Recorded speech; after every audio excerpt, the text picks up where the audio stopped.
Monseigneur, il va y avoir un autre événement un peu pour les Guadeloupéens, les Antillais, les Guyanais.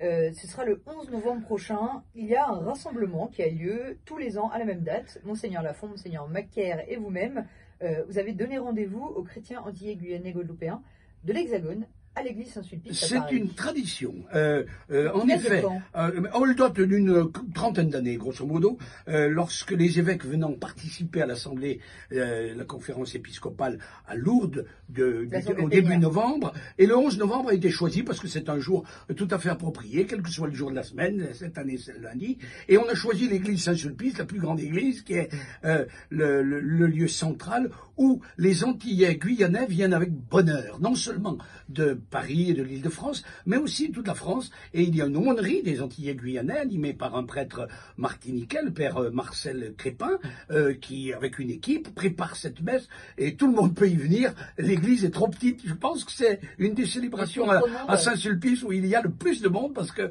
quelquefois il y en a même sur le parvis. Et c'est la joie de se retrouver avec Monseigneur Macaire, comme vous venez de l'évoquer, qui est déjà en métropole, lui, puisqu'il est venu pour différentes rencontres à Lourdes et aussi à Rome. Et puis Monseigneur Lafond, qui a participé au synode pour l'Amazonie. Il va nous donner les échos de ce synode qui s'est déroulé au mois d'octobre. Alors Monseigneur, vous venez de parler de la